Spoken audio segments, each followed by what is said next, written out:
Hello there, good day. My name is Darnerien McCants. I am a former Washington Redskins wide receiver. And people tend to ask me questions. So, here are the questions I have been asked. RG3, of course, is always the topic. From my perspective, from my perception, is it the knee? Is it the knee? Is it the knee? I had one surgery, and it was a scope, so that means it wasn't anything major. I got 3 little holes.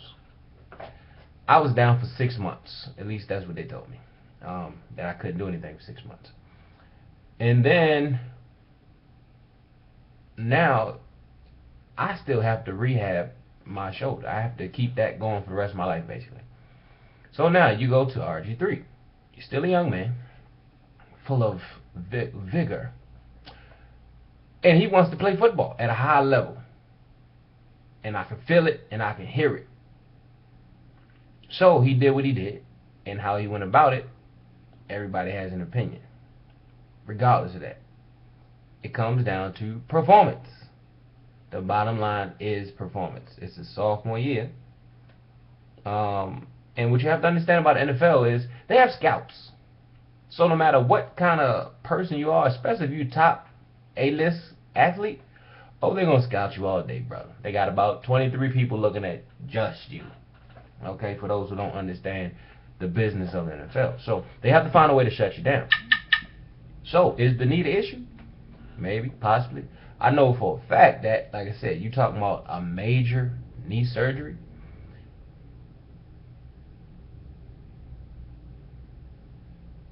It was a reason why they kept four quarterbacks for as long as they did. Just think about it. Just look at the facts.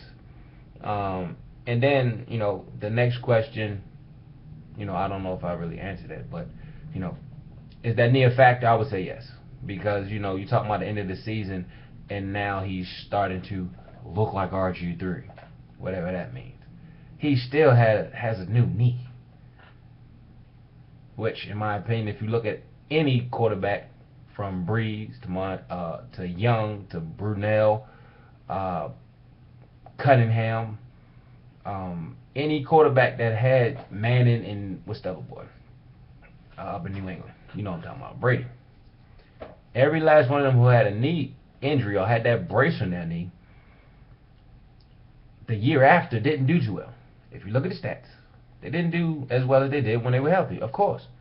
So now you have a young man, like I said, full of vigor, and the way he speaks, he speaks with a lot of confidence. So when you don't live up to what your mouth is saying, you kind of put yourself in a bind. So, I think next year there will be a better year. And then of course, like I said, with that knee, he was a running quarterback. He had the opportunity to run. He has the ability to run.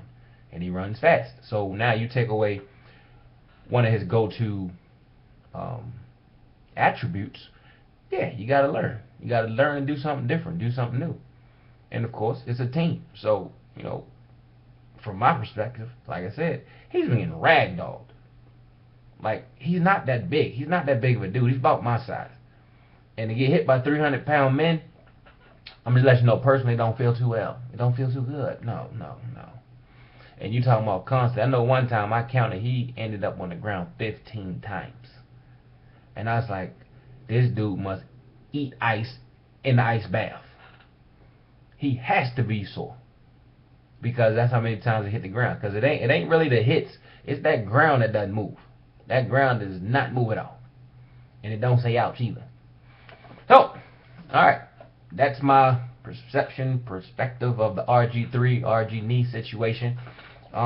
Still growing, guys. He's only a sophomore. I know y'all want to win.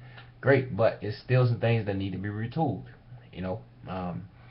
That being said, retool. That's the key. Everybody, get rid of Shanahan. No, get rid of RG3. Put in Cousins. The problem is with the Redskins is that they keep rotating people. They don't stick with nobody. The only person that's probably been there the longest is Santana. And when you let him play, he performs. Sad telling my age now, so he may have lost a step because his game was based on speed. But I don't know. I'm not on the field with him. I don't know. But from my perspective, perception again, the offense needs to be retooled. You have to do what and utilize what talent you have. Like I said, in my opinion, the quarterback shouldn't be on the ground that much. And I'm talking about sometimes he's in the pocket. So that, in my opinion, from that, looking at he's getting hit in the pocket, either one, he's not letting go of the ball. Two, the receivers aren't open. Three, the linemen out blocking. Or all three. When I first got in the league, coach told me straight up. He said, if a quarterback gets sacked, whose fault is it? And I said, I don't know. Most likely the line not blocking. He said, no, the receivers, because the receivers aren't open. So, that being said, am I blaming the receivers? No. What I'm saying is retool the offense. From my perspective, it's a lot of left, right, short dump pass, quick screen. When one coach told me the NFL game is downfield. That side-to-side bullseye stays in college. That's just from my perspective. That's what I was told. And if you see the coaches that throw the ball downfield, the Bradys, the Mannings, the Breezes, Lux, shooting as of recently, the young boy down in North Carolina. They throw that ball down the field. Fitzgerald and them, they throwing that ball down the field. That's how you have to make big plays. You have to allow your receivers to make big plays. So is RG holding on to the ball? At him snag. I'm just saying from my perspective, slow your roll. Stop trying to get rid of people so fast. People have to gel and mesh. And then, of course, when you win, everything gets better. But when you losing, it's his fault, it's her fault, it's everybody did except for who? They have to become a team. They have to gel. 4 and 5 years, Coach Shannahan, they have to retool. This is RG's second year. They have to retool, and he has a major knee injury.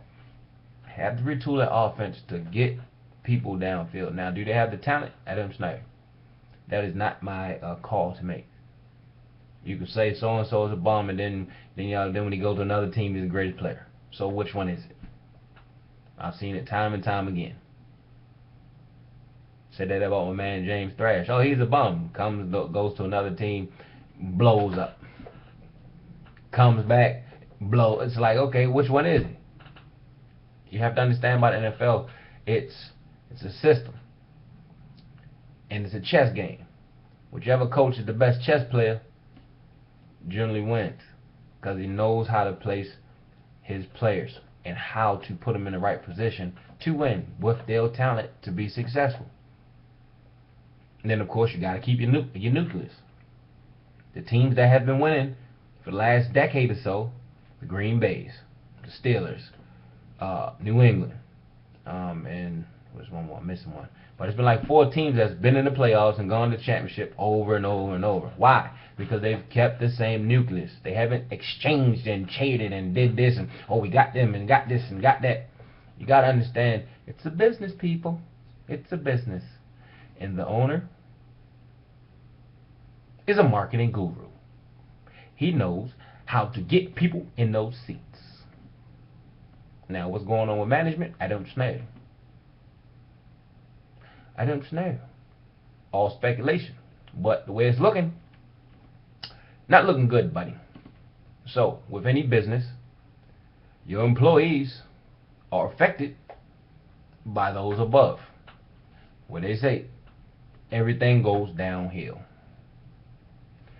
So, I am Darnerien McCants. That's enough of me rambling about the Redskins. I'm going to put a date on this one because I know I'll add more stuff to it. What's today? Today is the 4th of December. The 4th of December, 2013. Alright. Things change. Like I say, when they start winning, oh yeah, he's the greatest. All the Redskins. Yeah, we're going to Super Bowl right there. Yeah, let's have a Super Bowl at FedEx. Oh, trust me, Schneider gonna get it there soon enough. They just have one in New York. Yeah, they'll have one in FedEx soon enough. I'm out.